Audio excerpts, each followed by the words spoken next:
Bravo. Merci beaucoup. Merci. Non, pas plus que ça. C'est en masse.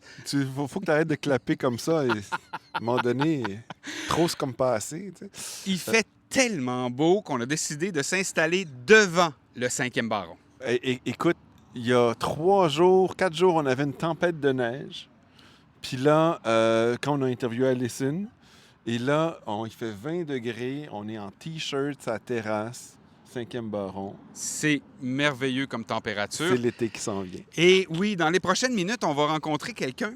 Je vais prendre un petit pas de recul. Okay. Bon, quand on a décidé d'aller à Rockville, je voulais qu'on fasse exactement comme on a fait quand on est allé au Hellfest, c'est-à-dire habiter chez l'habitant. Ta-dam! Mais, contrairement au Hellfest, sur le site du Rockville, il n'y a pas un genre Airbnb Rockville. Oui, avant, Rockville, c'était à Jacksonville. Ça aurait été plus possible. Mais là, Peut-être. à Daytona Beach, au milieu du NASCAR. Donc, je ne réussis pas à trouver personne qui pourrait nous héberger. Je lance donc un appel à tous sur les sites web. Et Un cri de détresse dans la nuit. Et finalement, il y a une demoiselle qui me répond sur Messenger. Elle dit, écoute, nous, on va à l'hôtel. Elle dit, je vais pas au camping, c'est pas à la maison, mais c'est à l'hôtel. Il nous reste de la place dans notre chambre. Si ça vous tente, vous pouvez crêcher avec nous. Parce que les prix d'hôtel sont fous. Extrêmement cher. On parle d'environ 400 pièces la nuit. Je trouvais que c'était une bonne idée, mais je pense qu'elle ne savait pas qu'on arrivait à 4 adultes. Avec les boys. Ouais. Donc, je lui dis, écoute, ça pourra peut-être pas marcher. Mais on commence à jaser, elle et moi. Puis je me rends compte que c'est de vraie Rockvillain, là. Oui. Tu sais, to the core, là. Tu sais, vraiment quelqu'un hardcore Rockvillain. Elle les a toutes faites. Donc, je lui ai demandé si elle voulait participer à notre podcast et elle a répondu. Elle a répondu. Elle le oui. répond. Elle a répondu oui. Et ça, donc, ça nous fait plaisir de la rencontrer pour qu'elle nous parle du festival Welcome to Rockville dans les prochaines minutes. OK. Je t'ai pogné, là. Hein? Oui. Vous pouvez nous écouter sur YouTube, sur Spotify, iHeart Podcast, Apple Apple Podcast, Google Podcast. Et l'entrevue qui s'en vient est en anglais. Elle sera surtitrée en français. Inquiétez-vous pas. Surtitré, non pas sous-titré, attention. Bienvenue à aux portes de Welcome to Rockville avec une vraie Rockvillain.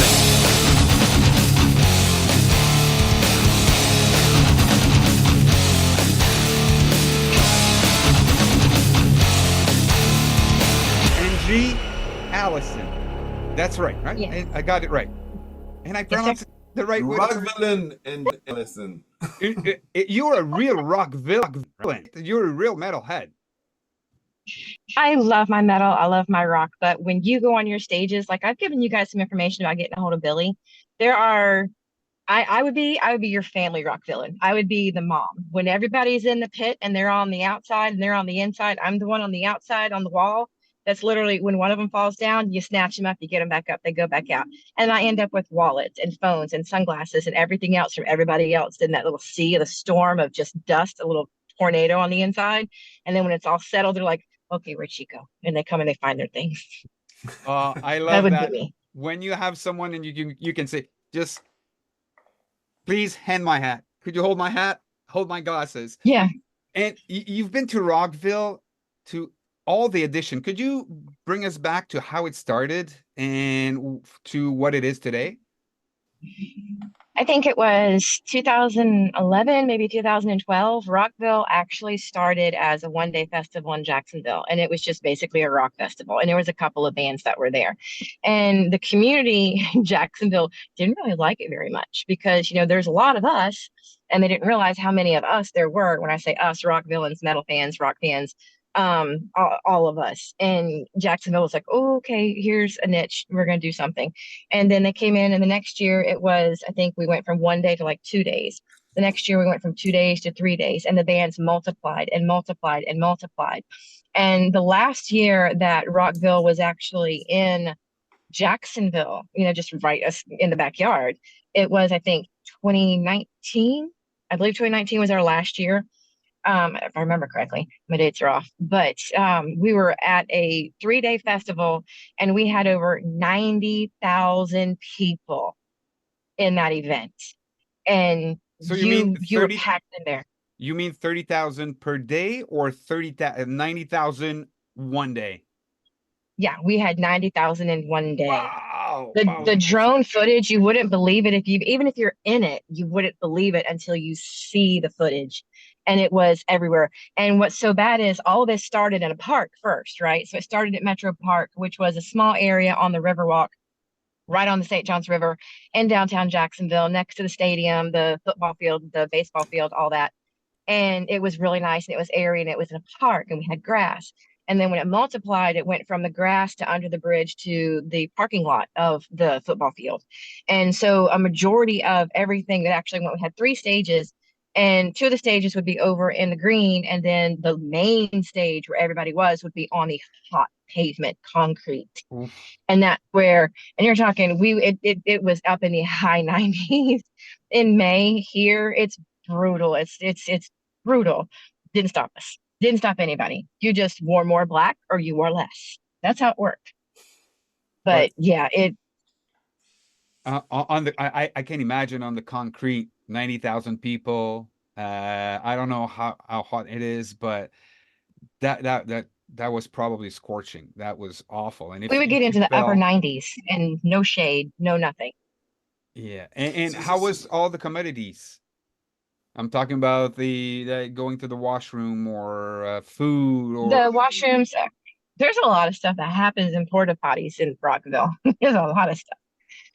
So you have porta potties, which on the first day would get pretty much taken care of, and then towards the end of the day, you knew by day number 2 that when you come into the festival, you're allowed to carry your backpack, and it went from being able to carry a backpack to a clear backpack to you can carry this, and then they would limit the things that we were allowed to have because aerosol cans, people light things on fire, and it would just be a big disaster. So they started limiting the things that we were allowed to take in. But by day number 2, if you were a newbie on day number 1, day number 2, you had a clear backpack that you bought from somewhere, and you always brought toilet paper and hand wipes because by midday, none of that's available. There's so many people they can't keep up with it. So lots of water. We always have lots of water stations. They have emergency stations. The city was really, really good about making sure that we had emergency stations and police officers and firemen walking around. A lot of the people that we hung out with were retired military, so they had some sort of trauma training, and they would always keep an eye out on people. And the entire event, whether it was commodities or not that were supplied by the vendors, by the bands, or by the city, the thing about Rockville is we're all family. Everybody is family, so everybody would watch out for somebody else. So if someone even saw something that wasn't involved in the amenities that were supplied to keep us safe, you go to that person, you help. You always do. Everyone does. That's part of being a Rockvillain, is you're all family. And how did it change from Jacksonville to Daytona? Oh, mercy. So we So added a day. Do we still need to bring your toilet paper with us? That's the first thing. Okay.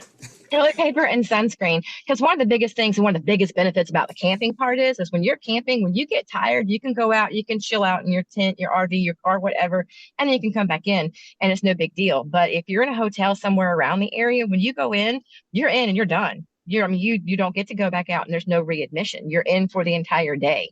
Whether it was in Jacksonville or whether it's down in Daytona, there is zero shade. There's really absolutely nothing. Really, you were sunburnt. You were sunburnt by 2.5 hours in on day 1, and by the end of day 3 or day 4, you'd be walking around with your eyes swollen because of sun poisoning.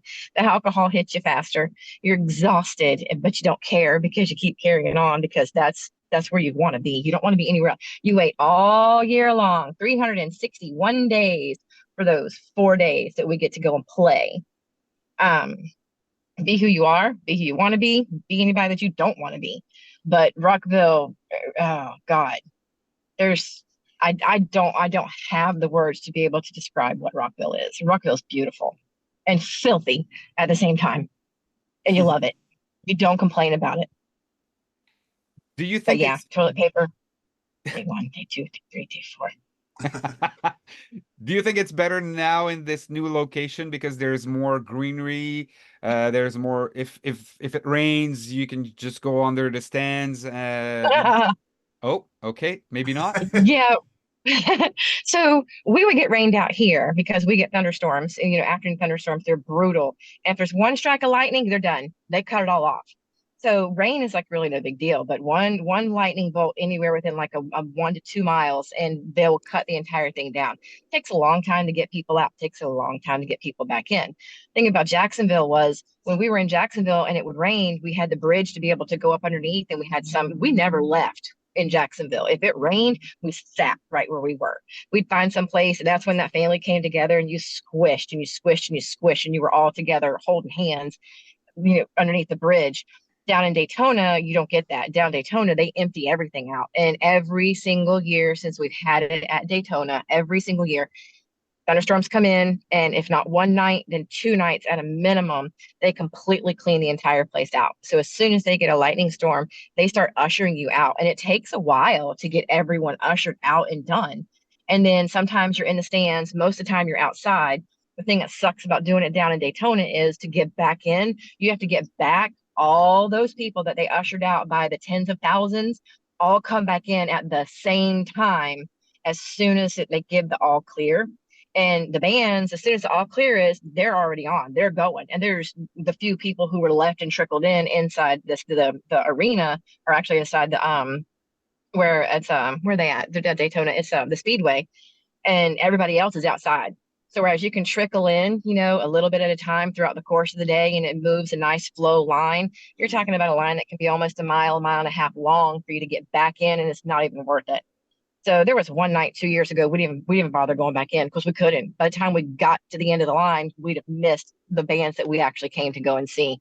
Oh, really? Yeah. Oh, Yeah, a lot of people get really frustrated about it because they spend a enormous amount of money on tickets, and you spend more on your lodging than you do on your tickets. Tickets have always been reasonably priced, and they do their layaway plan, and it's beautiful for everybody. But the lodging around there is so expensive that you really do. And then we'd have people flying in from Canada, from Europe, from other countries, that would come in for this event and not know what in the world's going on or where to be, and it was extremely expensive for them. And we just canceled the entire day because of the rain. And they didn't know what was going to happen. So you take a chance. It's a gamble. It's most definitely a gamble, but it's a gamble that's worth taking. But if, for example, it starts raining, so pouring from 3 to 4 with lightning, and so they shut it down, and then an hour later, okay, they reopen. But in terms of schedule, they just canceled the bands that were scheduled from 3 to 4, or okay. Yep. So there's no Yeah. They wiped. adaptation of the schedule according. Okay. No. Sometimes they would try and they would come back in. Like the groups, there were a couple of groups, I can't remember who they were. They would try and like eke in between or join a stage. One of them I know that came back. We had Tool one year, and they came back at the end of the day. Flogging Molly. I know Flogging Molly, when we had them up here in Jacksonville the last year that we had it in Jacksonville, it started raining. They didn't stop. They kept going. Yeah, which was beautiful. But if there's no lightning, so they won't evacuate the site. So you stay there unless it's torrential. Yeah. They won't evacuate. It's mainly as soon as they see lightning, they stop everything. If it's raining and it's like a light drizzle, it's really not a big deal. And then it's really up to the bands because they're the ones that are playing in the rain, and that's their instrument. So if they choose to stop, they stop. Okay. So the question is not if it will rain, it's when will it rain? I see. Every year. And by the way, something that surprised me about Rockville, or Welcome to Rockville, is in terms of the hours. Basically, it starts kind of late, and it stops kind of early as well, which is not necessarily a bad thing. Is there a reason for this? Do people use the fact that it finishes early to have something else happening afterwards? Is there an after hours at Rockville? Well, down in Daytona, there's a lot of things to do everywhere, anywhere that you go. As far as it ending early, it usually starts about noon every day. And I know in Jacksonville, the reason that we started at a specific time was because we had noise ordinances. In Jacksonville, we were supposed to be done by 10 o'clock because we had noise ordinances, and because it was on the river and it carried across the river. And again, They didn't know that they had so many metalheads in the city of Jacksonville until they had them all in one area, and it was loud. And people on the other side of the river didn't like it very much. And people on the other side of the river have a lot of money, and they complained very, very loudly. And we had noise ordinances, and so we would have to cut and be done by a specific time in Jacksonville. We don't really have that in Daytona that I've noticed, because once they come on, once the last band comes on, they'll play their set and then they'll play a little bit more. So they try to keep on the schedule specifically, I don't think necessarily for us or for anybody around us, but primarily for the musicians, because there's one stage and there was two stages and there's three stages. And now I think we're going to have 4 or 5 stages at this year. So it's always different. It's mainly a respect for the musicians, so they can come in, do what they need to do, and go to the next one. We've never had a problem mapping out which band we were going to go and see, and watching specific songs and hauling butt over here to the next one and going back and forth and zigzagging. We've never had a problem with it. So, and going back and forth, if there's 5 minutes between the one concert on that stage versus the other one, moving from one stage to the other, does that work well? Or basically, no, it takes 30 minutes or... Oh, no. I mean, you could, if you're really, really trucking it, it doesn't take 30 minutes. There's from the one main stage at the Gaines, or at the Daytona Speedway, to right when you walk in the door, right when you walk in the gate, right here on your left is one. Over here to your right's another one. Over in the RV stage, there was a 4th one. I believe they're adding a 5th one over there in the main stage, all the way in the back. So you could walk back and forth easily through the inside of the racetrack to all of them. And while you're at one of them, you can kind of hear what's going on to another one, depending on who's playing or what's going on. So there's never silence ever. There's always a band playing somewhere at one or multiple, and you pretty much have to choose which one you're going to go and see. Okay. And in terms of the site, cleaning. Oh, wow. Cleanliness. Okay, and I didn't drink yet. I will come maybe. How it is when you come in the morning? Is it still like it's top notch? And You'd be surprised. It's really not filthy. There is trash, because there is trash and there's so many people, but we take care of the field. I mean, it's a given. If you can't be a good steward of where you're going to be, they're not going to let us come back. So there's a majority of us that we don't just make a mess and throw things on the ground. We pick it up. We have a respect for the venue. We have a respect for the musicians. We have a respect for Danny Wimmer, who does this. We don't want to lose the privilege because everyone's being trashy. Oh, that's cool. And food wise, I've heard that a corn dog and a pop and maybe a fry, it's like $25. Is that true? And do you only have like fast food, fried food, or you have a great variety of food? Oh no, you have a variety of everything. But I'm gonna tell you right now, the one place everybody goes is Island Noodle. Always. Why? Island Noodle. I don't care what you're doing. It's just so good. First of all, it's really good protein. There's a crap ton of salt and soy sauce into it. So you get that salty craving that you've got. You get the mouthfeel of food. You get vegetables, you get protein, and it fills you up for like a decent price, like $7 or $8 for, like a large Chinese size thing, takeout package. And then you just go about your day. It soaks up a good bit of the liquor that you're going to be drinking. There are many, many, many liquor stations, bar stations. There are more liquor and bar stations and tents than there are water stations. Always. I don't know if that's just because of who we are, how we are, but yeah, always more liquor and beer than there is water. In terms of beers, is this only Bud Light, or is there a variety of beers that make sense? There's a variety of beers. Okay. There's a variety of beers. There's very specific alcohols because the vendors that they will come in will sponsor and they'll do it. So they'll have their own. Yeah. So each one of them will have their own vendors to come in to do sponsors. So generally, if you see who's sponsoring Rockville, you know what alcohol is going to be there because they're really big into giving and then being able to partake. Food, you have everything from pizzas to Greek food to funnel cakes to all the regular fare food. It's not necessarily fast food. Yeah. They're really good barbecue. I mean, you've got everything from barbecue to fish. Now we have coffee vendors. We have dessert vendors. Every single year they add something new to the dynamic. So it's not the same old, and it's worth what you're paying for it.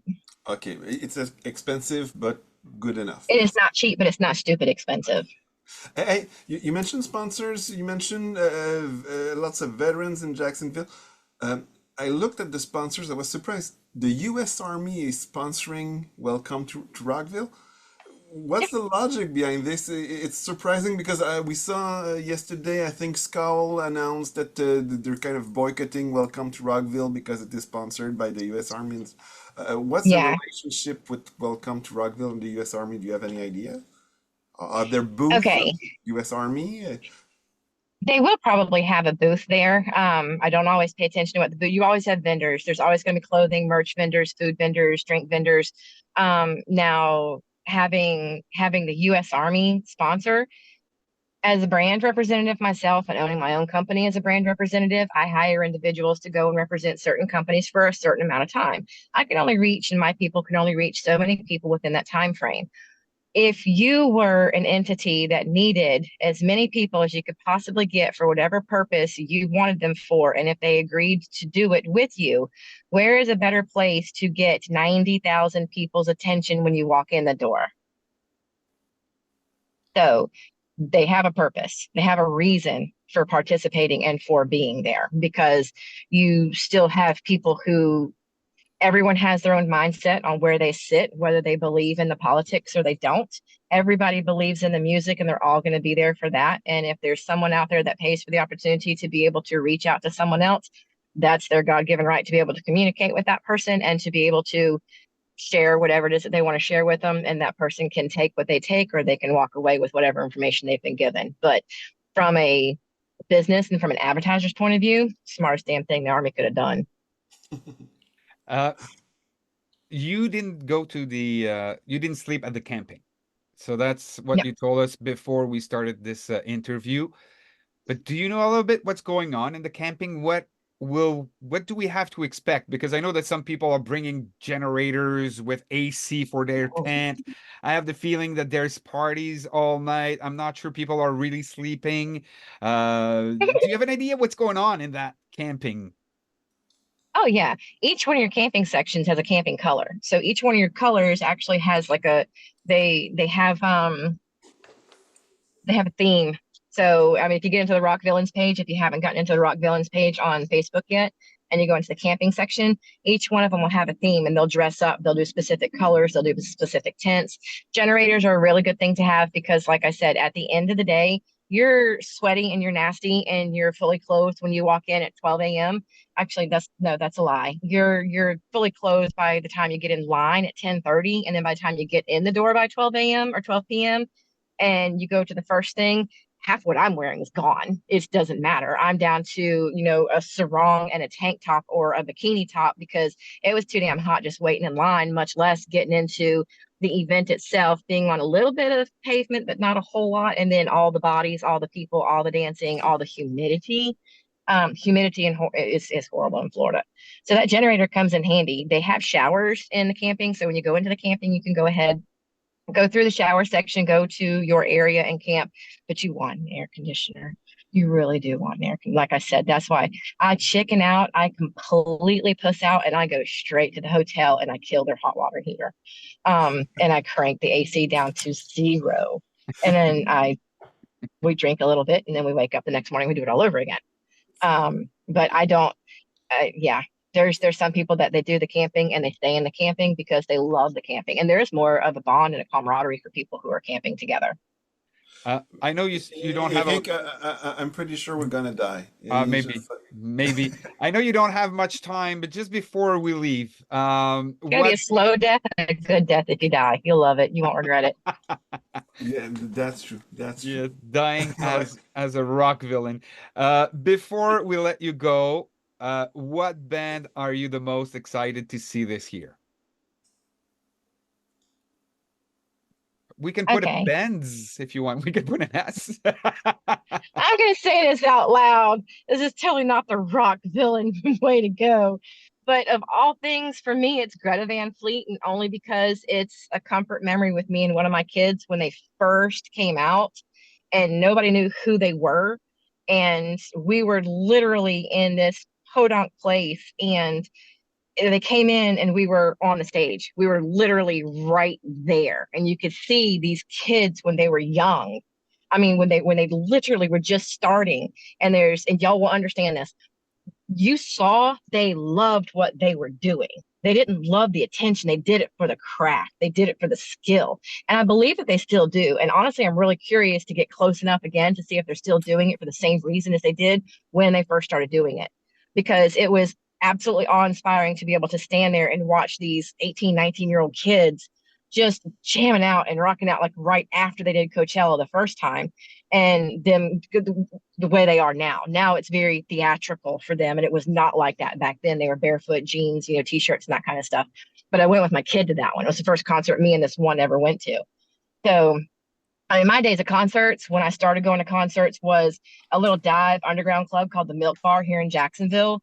And I mean, we we saw Limp Bizkit before they came out. We saw Blink 182 in tiny little rooms that could maybe hold 100 people. 311, Green Day, in small tiny bars like that is how I grew up. But now Rockville is just this. It's like Gremlins. It's like if you get it wet and you feed it after midnight and it multiplies. That right there is exactly what Rockville is like. Hey, Angie, by the way, so you're coming with your kids again this time, or to No, see Veteran my Free? boys. So Rockville was one of those things that we always saved because there were so many of us. I've got I have three sons that used to go with us, and this was their Christmas and their birthday present because they were rather expensive tickets when you buy for 5 and 6 at a time. So that was always their thing, and they loved it. And they knew what they were getting, and then we would go. So the last Rockville that we went to was last year with the boys, and the storms getting knocked out on that one storm really put a bad taste in their mouth. And they're like, I don't want to stand in line 2 days in a row, or 2 times in one day after the rain kicked them back out and wait another hour and a half to get back in after a rain delay or a rain call.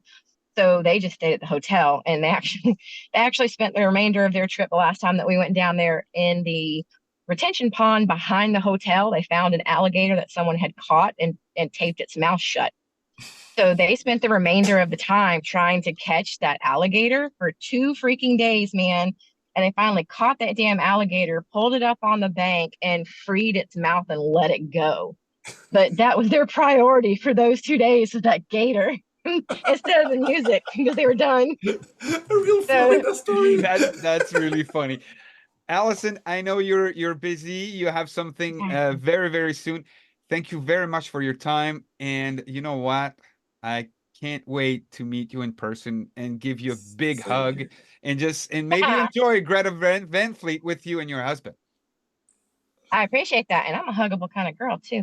Y'all would like to meet me. Gentlemen, you have a good day. I've got to get into work, and I appreciate the time that you guys took out to give me a holler. When you get a chance, I will say the camaraderie that we have, aside from everything else that comes with it, the camaraderie, like I said, get a hold of Billy Wright.